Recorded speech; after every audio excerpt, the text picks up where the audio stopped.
2022 has been a really difficult year. There's been a lot of talk about global warming, and I think being in farming, we're really feeling like it's here now. If we didn't before, this definitely feels like a drought of a lifetime. It really is focusing our minds that we need to start doing things differently in agriculture alongside everyone else. So they get used to the system, they want to be moved, they love it. So I get quite a lot of pleasure checking the animals, moving the animals, and it's how cows have eaten for thousands of years. You're not putting costs, you're not putting fuel, you're not putting diesel, you're not disturbing the soil. If they're just there eating the grass, it's as natural as it can be.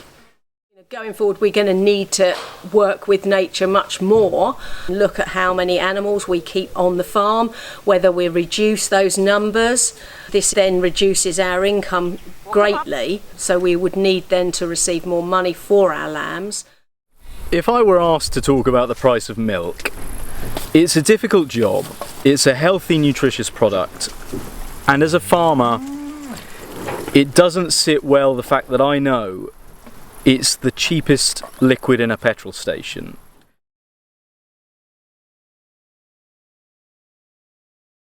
I had another career in engineering, just to sort of see a different side, a different industry, travel a bit, and returned to the family farm about 6 years ago and really got stuck into it. And it's cliche, but you can't get it out the blood, so here I am. My dad was a very intensive farmer during the 60s, 70s and 80s, but I was always more interested in wildlife, so I actually did an environmental science degree.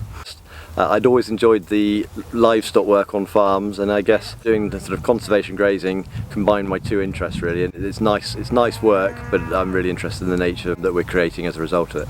I was born in Hackney in London. When I was 16, I did a year on a farm in Hertfordshire with a Jersey herd, milking cows, and then went on to agricultural college. I came down to do a year's practical on the farm down here and actually never went home. I run my family farm just outside Wareham. We have 300 to 400 Angus cattle, and then here where we are now, I run 8 acres of permanent pasture where I have my own animals. Purbeck is an area really that lends itself more to smaller farmers, not so much crops but mainly livestock, because it's varying land. Through the valley here is very green, we can grow good grass. To the south you've got the hills, which is obviously quarry ground, so there's very little topsoil. The other side of the hill towards Wareham is heath and sandy soil, so that dries out even quicker. The landscape in the Purbecks has been shaped by farmers for thousands of years. Those practices have always changed over time depending on what people wanted, and more recently in terms of government policy. As a farmer, I do feel a duty to be productive and to produce food. That is the day job. However, I also must make sure that I do it in a way that is sustainable, that can last for the long term. There's been quite a drive towards becoming more efficient and also more environmentally sensitive, and the two things quite often combine, and that's why it's important that we shift towards techniques that are closer to nature, things like cover cropping between different arable crops with green manures, so that they protect the soil. Things like trying to breed a more efficient cow with a lower carbon footprint, try to look after our pastures more, try to give grazing a rest. I think there's a lot of different ideas going into the mix in agriculture at the moment. You have ideas of regenerative agriculture, of organic farming, of rewilding, and a lot of farmers are sort of taking strands of all of those ideas, and it's in many ways quite exciting times. I'm trying to do things here as natural as possible, as least chemicals, and try and just improve the soil and the biodiversity. Here I don't have a huge amount of acreage, so I'm running a paddock grazing system, not right now in the drought because it doesn't work when it's dry like this, but when the grass is growing I move cows every day. So I'll set up a paddock, so I'll subdivide it with an electric fence and I'll move them around, and I'll follow them around with the water trough, and I'll set it up for enough feed for a day, so they'll eat that and then the next day they'll move on. With that you get the benefit of grass, when it starts to grow back, the cows have gone from it, so the cows don't nibble off those lush shoots. So what you want to do is graze it and then move the cows away and give that plant a chance to rest, recover. It'll get the roots down again, it'll get more cover up, and you'll get more growth. So that's how on a smaller area I can try and produce more feed for the cows. As you can see, they love going in through the hedgerow and picking up bits of hazel, and this seems to be one of their particular favourites. It's like a dinner plate. If you had more variety, then you're going to eat more, which is obviously good for us because they're going to put more weight on. This is chicory. It's a tap-rooted plant, so it's deeper rooting. That's why you can see it's green when the rest of this is all brown and dying. It's also an anthelmintic, so it's a natural wormer for the cows, so they'll eat that, and it's got worming properties, which is great. I don't know if it's going to come out, but you can just see that is a tiny white clover seed there. So that will then just go on the soil, and hopefully some rain or some animal hoof prints will pat that down back in because it needs the soil seed contact. And then we've got another free clover plant. That's plantain, and as you can see, it's a little bit greener. That has got more water availability because the root's that much deeper than a grass, so it can find more water, whereas the grass is really struggling now. Plus it's deeper down, so it should bring up minerals and nutrients further down in the soil again that the grass doesn't have. The cow will eat that, it'll use what it needs to, dung the rest out, and then that dung is on the surface. So here you can see that a bird has come through and scratched through this to eat all the fly larvae. This is everywhere. But you can also see, look, there's ants, there's a spider there running through. Then basically that will break down on the surface, and then it's fertiliser for the field naturally. And it's just a positive side effect to having cows, sheep in fields. 2022 has been a very different year for us. We looked like we were going to have plenty of grass in the spring.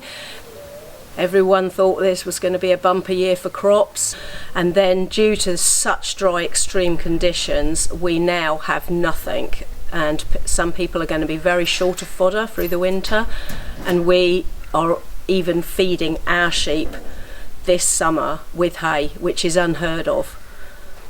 See, that is not very appetising. It's dry, dead.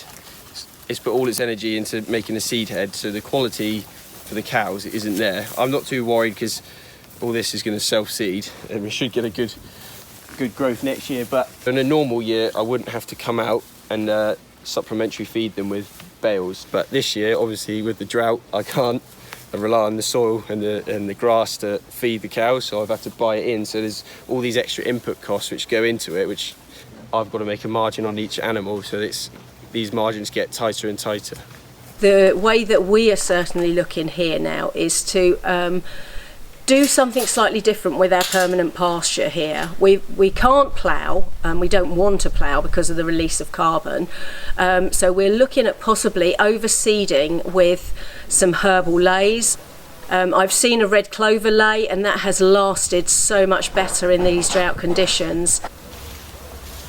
We've been testing an awful lot of different things, and I'm not saying we've got all the answers, but some examples include reseeding some of our higher quality temporary grasslands with 4 or 5 different grasses, herbs such as chicories and plantains, and legumes such as red clovers, white clovers, samfoin, bird's foot trefoil that all fix atmospheric nitrogen instead of relying from fertiliser out of a bag from a chemical plant.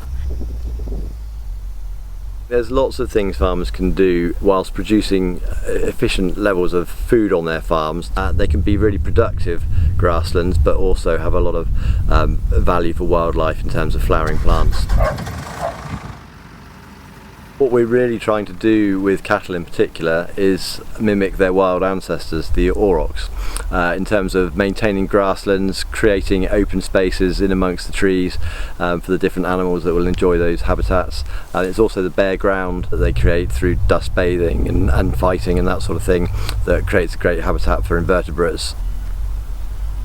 So we are producing food here, but it's a very low input system. There's no fertilisers or agricultural improvement going on the land, and the cows are more or less living wild on the heathland.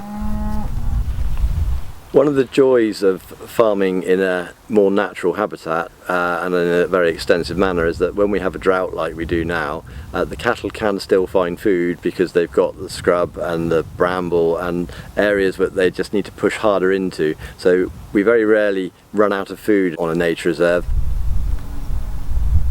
I certainly don't think that every farmer should be thinking that they need to rewild their farms. There's things that farmers can do to allow more nature into their farm, and I think a lot of farmers are already doing that. But on other land like we have here in Dorset on the heathland, it's not at all controversial to consider rewilding because the land is really unsuited to any kind of intensive cropping. In the environmental debate, of course, concerns need to be raised, and as a farming industry we need to be open to those, but we also need to talk about the environmental benefits that the right kind of farming system has. There's no doubt about it that commercial circumstances have a strong influence on the method of farming. We have to milk our cows 365 days of the year. We can't choose to stop. It's a perishable product, which makes it very vulnerable to marketplace squeezes. Through this valley there used to be a huge number of dairies. This farm that we're on was a small dairy farm. He used to sell raw milk to the shop in Cath. With the dairy farms, the price of milk, they were squeezed so much by the supermarkets. The price was not there for them to be able to achieve any profit.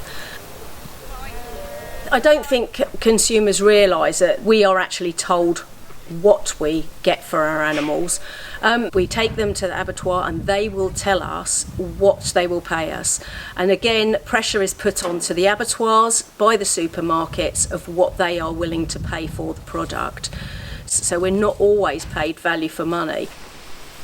Supermarket ideally want something that will fit in the packet, so they want all the cows to be the same grade, but they also want minimum weights for the carcasses. So if you've got a short cow, for example, a sort of a short prime animal, it might, and dumpy or whatever, you might not be able to get it to those minimum weights, so then it won't hit those specifications. It doesn't mean it's not going to taste great, but it's not going to be packet size, or it might be slightly different, so you'll get paid a different pricing system on something that's not hitting the specs that they require. When you say different, you mean lower? Yeah. You just see a cow in a field and you think, oh, that'll be eaten. Well, yeah, there's a lot that goes into what the farmer has to do nutritionally to feed the cow to get it to where it wants to be. That can drive the breed, which also drives potentially the way you manage the land and how long you graze the cattle for, and whether you need to use any alternative inputs such as grain. It's really inefficient to feed cereals to livestock. You're effectively setting fire to 2/3 of the calorific value of the food. So I think that livestock should, as far as possible, be reared from grass. We need to eat far less meat, but buy a better sourced meat.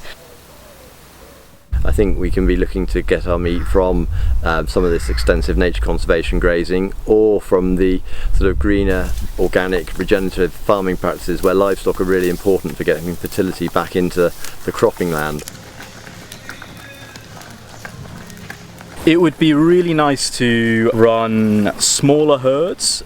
As I understand it, the average size of a French dairy farm is half that of a British dairy farm. I think it's about 70 to 80 cows instead of 150 to 160 cows in terms of average. And maybe that's down to the commercial pressures that we're forced into having larger farms to try to achieve economies of scale. And that all means more pressure on the farmer, more pressure on the cows, and potentially more pressure on the land. So if we have the right commercial system that rewards good sustainable farming, then I hope we can not only produce that good healthy food, but also do it in an even more environmentally sensitive way than we already do. I think people's relationship with food is one of the hardest nuts to crack, really. Look at what we pay for food at the moment. It's never been cheaper throughout history in terms of a proportion of our income, and certainly across the world, we in Britain and America are paying far less as a proportion of our income than anywhere else. we are all facing problems within our cost of living at the moment. So I don't for one moment think that that's not a serious problem, but realistically I can only see that the price of food needs to increase in order to support those changes in agriculture. We need to make sure that we can somehow get farmers paid what it's worth to produce it. One of the most important asks as a farmer, I would say, is to be interested in your food and understand where it came from, how it was produced, but most importantly, appreciate it and don't waste it. I always wanted to farm, and I've achieved my dream really by buying 10 sheep in 1992 and now living on the farm where I actually rented the ground from. So yeah, it's been wonderful. I'm using this as an experiment to take ideas from here, if they work, and implement them on a bigger scale on my family farm which I run. I really enjoy farming. There's not another job I'd want to do. For me, the joy is working in this landscape and seeing it change and improve for nature. I think it's really important that we can sort of join up the dots in terms of looking after these landscapes and producing food. It's important that we learn from each other, and as well as sharing ideas, just keep that farming community alive, because people on the landscape are hugely important and are part of what Purbeck is.